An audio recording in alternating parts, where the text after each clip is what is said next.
अस्सलाम वालेकुम जी, welcome back to my channel. उम्मीद करता हूँ आप सब खैरियत से होंगे। आज फिर मैं एक अमेजिंग वीडियो लेके आपके पास आया हूँ। जैसा कि आप लोग जानते हैं कि MGT 101 का GDP आ गया हुआ है और मुझे बहुत सारे कमेंट आ रहे हैं कि आप MGT 101 का सलूशन भी दें। तो इस वीडियो में मैं आपको उसका कंप्लीट सलूशन भी बताऊँगा, उसकी एक्सप्लेनेशन भी बताऊँगा।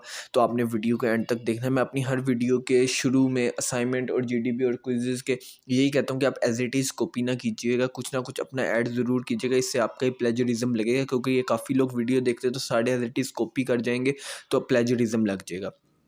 तो अगर आप मेरे चैनल पे न्यू हैं तो लाइक शेयर सब्सक्राइब लाजमी कीजिएगा। तो चलते हैं अपनी वीडियो को शुरू करते हैं। सबसे पहले मैं आपको क्वेश्चन समझा देता हूँ। क्वेश्चन में ये क्या कि ABC ब्रदर्स यानी कि ये तीन कोई ब्रदर हैं, वो बिज़नेस कोई संभालते हैं। जब उन्होंने बिज़नेस शुरू किया तो उनके पास ओपनिंग इन्वेंट्री जो थी वो 7,000 थी और साल के एंड पे क्लोजिंग इन्वेंट्री 8,000 थी। जो उन्होंने पूरे साल में जो मतलब कि उन्होंने परचेजिंग की है वो 90,000 रुपये की है। और इसके अलावा उन्होंने हमें बताया कि उनके पास जो कैरिज इनवर्ड उनको जो पड़ा है वो 5,000। कैरिज इनवर्ड मतलब कि जो उनके अखराजात आए हैं क्या कहते हैं जो बायर तक चीज़ें पहुंचाने में, तो वो 5,000 है। और कैरिज आउटवर्ड जो उनको बायर रिसीवर की तरफ से रिसीव हुआ है वो 4,500 रुपया। ABC ब्रदर ने कुछ चीज़ें 2500 की खरीद के 2,000 में भी बेची हैं। और इसके अलावा उन्होंने पूरा साल में एक एडिशनल कैपिटल भी 8,000 रुपये का ऐड किया, जिसमें से उन्होंने 3,000 प्राइवेट यूज़ कर लिए, यानी कि वो उन बिज़नेस में शामिल नहीं है। और जो पूरे साल का जो नेट प्रॉफिट है वो 72,000 है। और जो ओनर्स की इक्विटी थी ना वो 1,00,000 रुपीज़ थी शुरू में।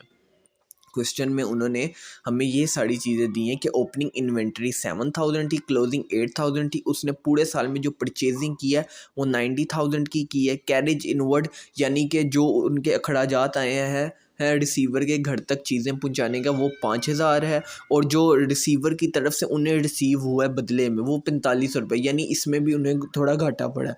ABC ब्रदर्स ने कुछ चीज़ें 2,500 की खरीद के 2,000 में भी बेच दी हैं।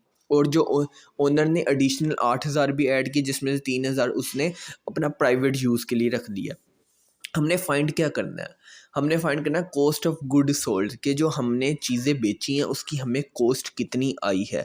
ओनर इक्विटी कितनी होगी साल के एंड पे? शुरू में तो 1,00,000 थी, तो एंड पे कितनी होगी? और जो हमारे जो कारोबार में वो इंक्रीज़ असेस्ट में इंक्रीज़ हुआ है या डिक्रीज़ हुआ है? और जो इफेक्ट है एंड पे हमने ये भी फाइंड आउट करना है कि जो ओनर की इक्विटी है शुरू में तो 1,00,000 थी, तो एंड में जो इक्विटी है वो इंक्रीज़ हुई है डिक्रीज़ हुई है, लेकिन उसमें हमने प्रॉफिट ऐड नहीं करना। एक जो उन्होंने हमें एक कंडीशन दे दी है कि आप जो इक्विटी फाइंड आउट करनी है वो उन प्रॉफिट के बगैर बताएं कि इंक्रीज़ हो रही है या डिक्रीज़ हो रही है। तो इस मैं अभी आपको इसका कंप्लीट सॉल्यूशन बताता हूँ। उम्मीद है कि आपको जो क्वेश्चन थोड़ा ट्रिकी है, थोड़ा दिमाग से है, लेकिन आपने सबसे पहले जी चलते हैं सॉल्यूशन की तरफ। हमने cost of goods sold find out करना है सबसे पहले, कि हमने जो अपनी चीज़ें बेची हैं उसमें हमें कितना है। कॉस्ट ऑफ गुड्स सोल्ड का सिंपल फार्मूला होता है जितने में हमने चीज़ें खरीदी हैं plus opening inventory plus minus closing inventory, और जो जितने का हमें कैरेज इनवर्ड पड़ा है उसमें हम उसको प्लस कर दें। तो जैसे कि देखें जी, हमने चीज़ें 90,000 में ख़रीदी थी, वो प्लस 7,000 हमें पड़ा है। ओपनिंग इन्वेंट्री का 8,000 उसमें से माइनस कर दिए, क्लोजिंग इन्वेंट्री का 5,000 हमें कैरेज इनवर्ड जो पड़ा है। तो हमने जो अपनी चीज़ें बेची वो 94,000 में सोल्ड किए हैं। दूसरा हमारे पास था owner equity at the end of the owner equity. हम फाइंड आउट करेंगे जो इक्विटी शुरू में थी उसमें प्लस प्रॉफिट भी ऐड करेंगे, उसमें प्लस कैपिटल भी ऐड करेंगे, और जो प्राइवेट हमने यूज़ किया उसको माइनस कर देंगे।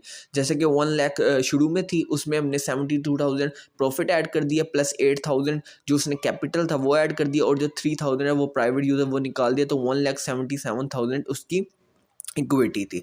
अच्छा, उन्होंने सी में पूछा था कि जो इंक्रीज़ हो रहा है कि डिक्रीज़ हो रहा है एसेट। हमारा बिल्कुल डिक्रीज़ हो रहा है, क्योंकि मैंने आपको ऊपर बताया था कि जो ABC ब्रदर्स हैं उन्होंने कुछ चीज़ें 2,500 की खरीद के 2,000 रुपये में बेची हैं, यानी कि उनको 500 रुपये का डिक्रीज़ हुआ है। डी में उन्होंने पूछा था कि विदाउट प्रॉफिट को ऐड किए हुए ओनर की इक्विटी इंक्रीज़ कर रही है डिक्रीज़ कर रही है। ओनर की जो इक्विटी है वो भी डिक्रीज़ कर रही है, क्योंकि उन्होंने कुछ जो प्रोडक्ट्स हैं वो कम में सोल्ड किए हैं। जैसा कि मैंने आपको पॉइंट सी में भी बताया था कि उन्होंने जो कुछ चीज़ें हैं वो 2,500 की परचेज करके 200 की सोल्ड कर दी। यानी कि जो देखें ऊपर ये देखें कुछ चीज़ें उन्होंने 2500 की परचेज करके 200 की सोल्ड कर दी, यानी उन्हें 500 का जो है वो लॉस है। अगर इधर प्रॉफिट हुआ होता ना उन्हें, तो वो जो ऐड हो जाना था वो नेट प्रॉफिट में हो जाता था, लेकिन जो लॉस्ट है वो ओनर की इक्विटी में से हुआ है। इक्विटी मीन्स जो उसके पास बिजनेस के शुरू करने के बाद जो उसके पास मनी थी ना उसके हैंड में, इक्विटी मीन्स वो। तो सी का भी यही है, क्योंकि उन्होंने जो प्रोडक्ट की परचेसिंग ज़्यादा थी लेकिन सोल्ड उसको कम में कर दिया है, तो उसमें भी डिक्रीज़ आएगा। अगर आपको कोई भी मसला हो तो आप कमेंट करके पूछ लीजिएगा और लाइक शेयर सब्सक्राइब लाजमी कीजिएगा।